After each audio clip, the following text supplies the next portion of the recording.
welcome back to my channel. My name is ShadowCas. Today I am going to discuss briefly my thoughts and opinions on Bethesda's Fallout 76.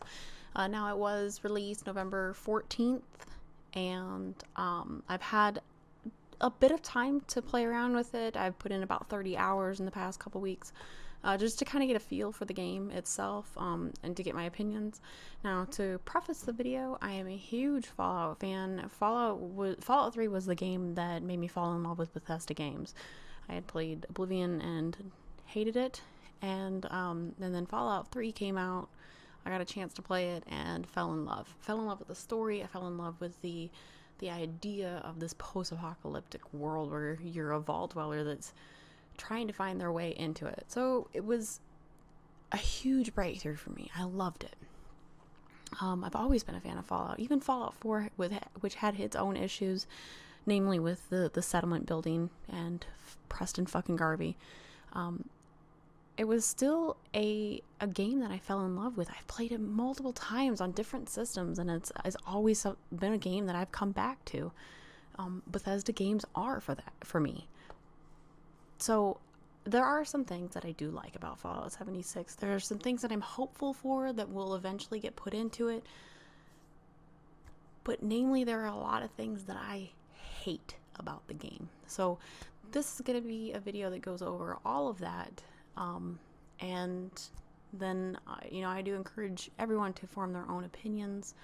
But this is my opinion, and I will give it to you. So we'll first go over the things that I like. Graphics wise, it's not bad. It's pretty good. I'm playing it on medium to high graphics, and it's good. I mean, it's Fallout 4-esque. There are some issues, some bugs and glitches that do come about, which I at this point have come to expect from Bethesda games. If it doesn't have a bug, is it really Bethesda? But overall, it's graphics are pretty good. The world itself is beautiful. It's gorgeous. West Virginia is a gorgeous state anyways, and post-apocalyptic West Virginia is great. And then there's the lore. Now, Fallout 76 is a curious idea of lore because there are no NPCs. There's some robots that flit around that you interact with, but for the most part, they don't even provide much. The lore comes from finding holotapes and letters written and notes and everything, and you can read into that. There's some quest lines that also delve a little bit more into lore. There's terminals that you can read more about the background. So for somebody that's a lore hound, that I love going through games and finding the lore and finding out the backstory, even if it doesn't involve NPCs, I still enjoy it. So it's one of those things. I enjoy it. I want more. I want more depth to it. I'm finding lore, and all I end up with is more questions than answers. What is canon? What's happened in the 25 years that I was in the vault? Those kinds of things. And that's it. That's all I really have for good things. That's all I have that I enjoy out of the game. The building's not bad, but I have my issues with the building enough to the point that I hate the building. So cons-wise, I have an extensive list. My first con would be that builds don't matter. Your perks are helpful, but sometimes they don't matter. I mean, sometimes I don't notice any kind of difference between it. They don't hardly mean anything. So even I'm going for a support build where I can be the pack mule in the group, it doesn't feel like it matters. I'm constantly over encumbered, even with multiple perks that are supposed to lower the weight for everything. I'm constantly over encumbered, and a lot of it has to do with ammo. The ammo, I understand limiting the ammo by making it weigh, but man, you can't carry anything hardly. And so that's become a major issue. I spend more time over encumbered than I do anything else, to the point that I'm constantly going back to my camp or to a nearby workshop just to break stuff down and hope for a stash that I can put stuff in. Which the stash is another issue that I have. Your stash has a weight limit of 400 pounds, which doesn't seem like a lot, but when you take into context that power armor weighs about 100 pounds for a full set, not including the chassis. You can't wear your power armor until you're a specific level. So if you're trying to hold on to it so that you can have it when you do reach that level, you will fill up your stash very quickly. I ended up having to break down an entire suit of power armor just so I can clear up some stash for my junk. Bethesda has said that it's going to eventually fix that issue, but as of right now, it hasn't been fixed, and it's still a major issue, especially for people who are hoarders, because that's what Fallout has been. It's a game that encourages hoarding, especially in Fallout 4. And with Fallout 76, you get the same settlement building, but now you're crippled with your junk hoarding.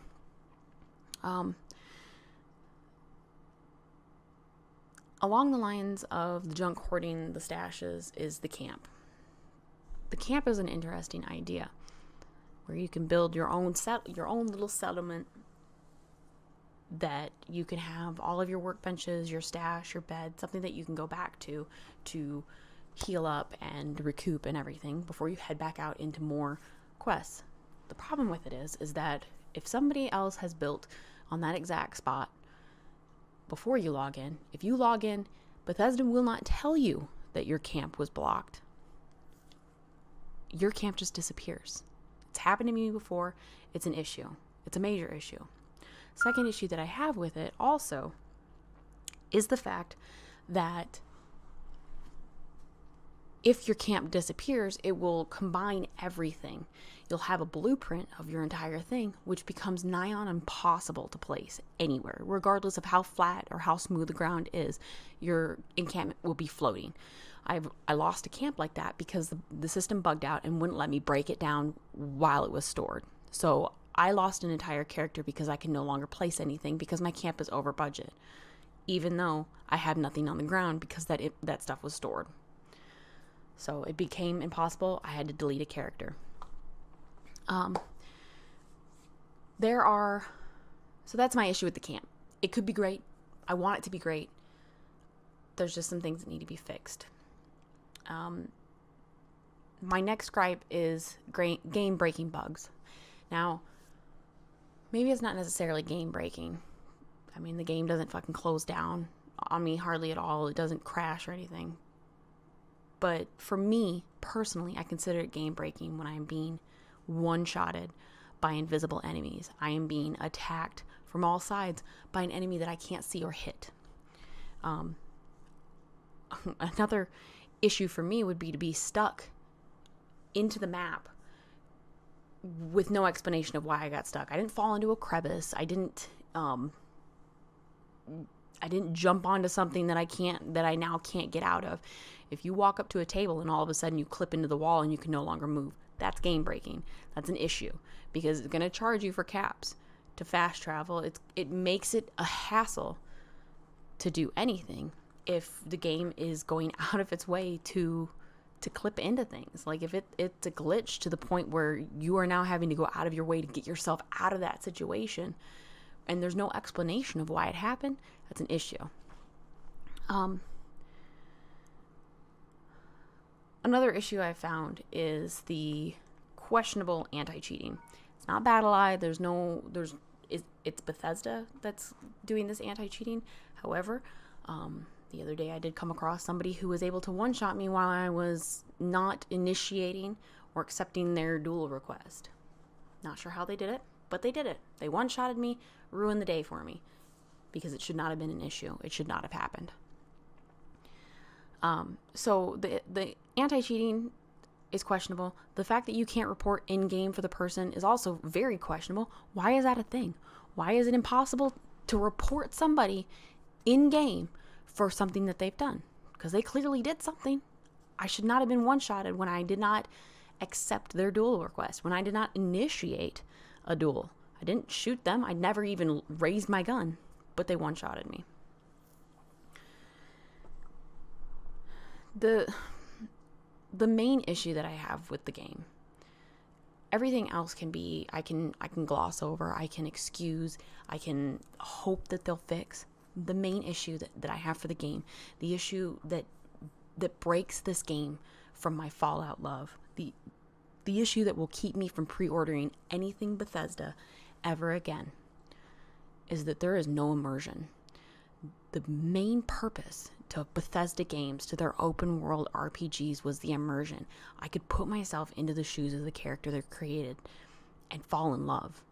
And I could feel emotion. I could emote myself with these characters because it was so immersive. It was so deep. The story was so compelling. And then you play Fallout 76 and there's nothing. There's no NPCs to drag you into the story. The lore is sparse and vague. The world itself is boring. It's quiet. It's very just everything about it's vague. Even the world, the landscape is vague. It looks like Fallout 4 Wasteland. There's nothing special about it. And it's sad because that's what I wanted out of a Fallout game. I wanted to be able to play with my friends, play with my fiance in a game world that I love. Fallout is one of those game worlds that I love, and Bethesda ruined it for 76. They have completely taken away all faith that I have in any future Fallout games because of this. So, I mean, if we go based on ESO, it took them about a year to fix ESO's issues at launch, to make it a playable game. And I love ESO. So I'm hoping that Bethesda Game Studios will take into consideration the things that people are complaining about, the things that people are asking for, and actually act upon those. Make it so that this is a game that is enjoyable. Because as of right now, I'm not finding as much joy as I want out of it. Now, they've hinted at things in the game that could possibly lead to what I'm wanting. There's hints at possible future NPCs, vaults opening. So either that means that they're going to expand the servers and put more people on the servers, which would really ruin it for me. Or they're going to add NPCs and add more story, add some flavor, some spice to the game. Because right now, they've salted it and called it great, and it's not. It's not. This is the blandest Fallout game I have ever witnessed, ever played. We needed an online New Vegas. We needed something to just bring it into 2018, to bring this series into the future. Because right now, this is junk. So that's it for this video. Thank you so much for watching it. If you did like this video, please like and subscribe. Comment your opinions down below. If you have a different opinion to me, comment, let me know. I'm more than happy to listen, to debate. But that's it. So thank you so much for watching, and I'll see you later. Bye-bye.